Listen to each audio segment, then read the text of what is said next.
अस्सलाम वालेकुम प्यारे बच्चों। आज हम आपके लिए जो कहानी लेके आए हैं इसका नाम है चिन की चिड़िया। तो आइए शुरू करते हैं अपनी आज की कहानी। पुराने ज़माने की बात है। जापान के खूबसूरत पहाड़ी गांव में एक लड़का चिन अपनी नानी के साथ रहता था। वो एक मेहनती और प्यारा लड़का था। इसकी मासूमियत और रहमदिली की वजह से गांव के लोग इससे बहुत मोहब्बत से पेश आते थे। चिन 2 साल का था जब एक हादसे में उसके माँ बाप का इंतकाल हो गया। तब से वो अपनी बूढ़ी नानी के साथ पहाड़ पर टूटे फूटे घर में रहता था। इसकी नानी सर्दियों में गर्म टोपियाँ बुनती थीं, जिसे बेचकर इतने पैसे मिल जाते थे कि मुश्किल से इनकी गुजर बसर होती थी। एक रोज़ चिन स्कूल से वापस आया और हस्ब आदत अपनी बकरी को चराने पहाड़ पर ले गया। जंगल में टहलते हुए इसकी निगाह नीचे गिरे हुए चिड़िया के घोंसले पर पड़ी। इसने देखा कुछ टूटे अंडे और एक चिड़िया बेजान पड़ी थी। शायद तेज़ हवा से ही घोंसला दरख्त से गिरा होगा। इसने कुछ सोचा और झुककर चिड़िया को उठाया, हिलाया, मगर वो मर चुकी थी। घोंसले में चिड़िया के 2 छोटे बच्चे भी थे जो शोर किए जा रहे थे। चिन ने एहतियात से इन्हें उठाया और घर ले आया। नानी नानी देखिए मैं क्या लाया हूँ। ओहो चिन, तुम फिर कोई अजीबो गरीब जंगली फल लाए होगे। नहीं नानी, ये किसी चिड़िया के बच्चे हैं जो अभी पैदा हुए होंगे, या शायद 2 या 3 दिन पहले। ओहो, तो तुम्हें इनको घर नहीं लाना चाहिए था चिन। नानी, इनका घोंसला दरख्त से गिर गया था। चिन ने नानी को पूरी बात बताई। फिर वो भाग कर किचन से एक छोटी कटोरी में पानी ले आया। इसका मासूम दिल बच्चों के लिए फिक्रमंद था। चिड़िया के बच्चों ने पानी तो पी लिया, मगर वह अब भी वैसे ही बेकरार थे। चिन ने सोचा कि शायद उनको भूख लगी होगी। चिन के बरक्स नानी को इनमें ज़्यादा दिलचस्पी नहीं थी। वो घर के कामों में ही लगी रहीं। नानी, ये खाते क्या होंगे? बल्कि ये तो शायद अभी दूध पीते होंगे। नानी, क्या घर में थोड़ा सा दूध है? नहीं, बकरी ने जितना दूध दिया था मैंने इसका पनीर बना लिया है। चिन भागकर बावर्ची खाने से रोटी का एक टुकड़ा ले आया और बच्चों के आगे रख दिया, मगर उन्होंने कुछ ना खाया और बादस्तूर ची ची करते रहे। चिन ने घर में जो कुछ भी फल सब्जी मौजूद था सबको एक एक करके इनके सामने रखा, मगर वो छोटे बच्चे ये सब कैसे खाते। नानी, ये तो कुछ भी नहीं खा रहे, वो दुख से बोला। फिर ये बड़े कैसे होंगे?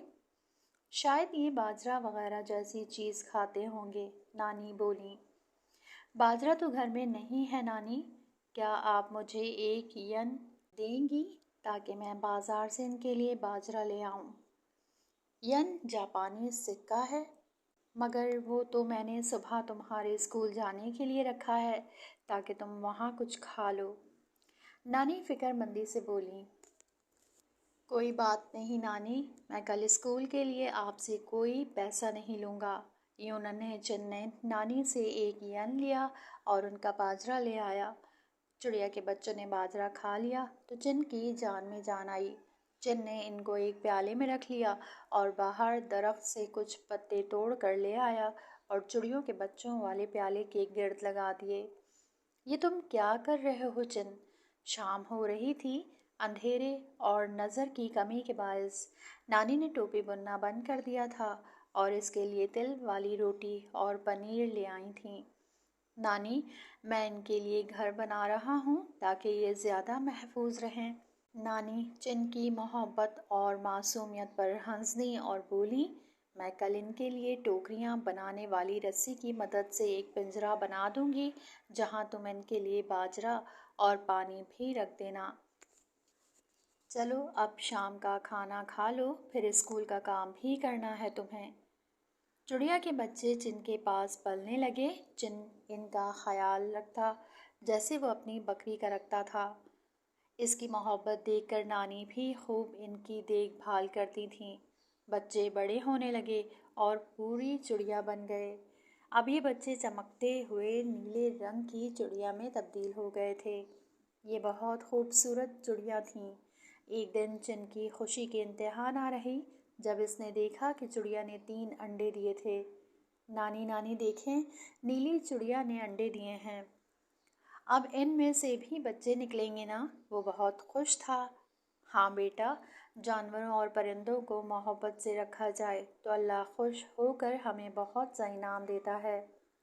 نانی نے محبت سے چن کے سر پر ہاتھ پھیرا۔ ان کے گھر کے حالات اب بگڑنے لگے تھے کیونکہ نانی بڑھاپے کی وجہ سے زیادہ ٹوپیاں نہیں بن سکتی تھیں۔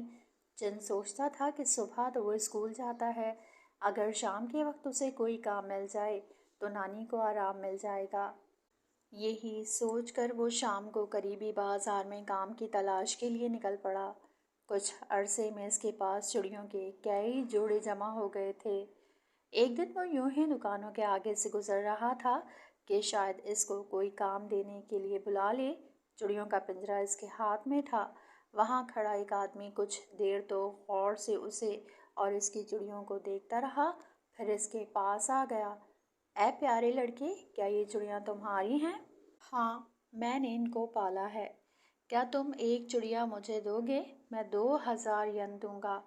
چن کی آنکھیں پھٹ گئیں، یہ بہت بڑی قیمت تھی۔ مگر کیوں؟ وہ بوکھلا گیا۔ کیا تمہیں نہیں پتا، یہ نیلی پہاڑی چڑیا بہت نایاب پرندوں میں سے ایک ہیں۔ چن کو لگا کہ یہ شخص ٹھگ ہے جو اسے کسی طرح لالچ دے کر پھنسانا چاہتا ہے۔ نانی کہتی تھیں، بچوں کو لالچ دے کر ٹھگ لوگ اٹھا لے جاتے ہیں۔ چن نے اس آدمی کو انکار کر دیا اور گھر آ کر نانی کو ساری بات بتائی۔ نانی نے کہا، تم نے بہت اچھا کیا کہ اس آدمی کو چڑیا نہیں دی، مگر نانی، کیا پتہ یہ واقعی نایاب پرندہ ہو؟ کل میں تمہارے ساتھ خود پرندوں کی دکان پر چلوں گی، وہاں جا کر ہم اس کی اصل قیمت پتہ کر لیں گے۔ دوسرے روز نانی اور چن نے پرندوں کی دکان پر ایک چڑیا کی قیمت پوچھی تو دکاندار نے اس آدمی سے کئی گنا زیادہ رقم بتائی۔ تب چن نے ایک جوڑی چڑیا اسے فروخت کر دی۔ بہت سی چڑیاں اب بھی اس کے پاس تھیں۔ ان پیسوں سے ان کے حالات بہت بہتر ہو گئے۔ اب نانی کو اونی ٹوپیاں بھی نہیں بنانی پڑتی تھیں۔ ہاں، یہ کہانی ختم ہو چکی ہے۔ آپ سے اگلی کسی پیاری سی کہانی میں ملاقات ہوگی۔ تب تک کے لیے اللہ حافظ۔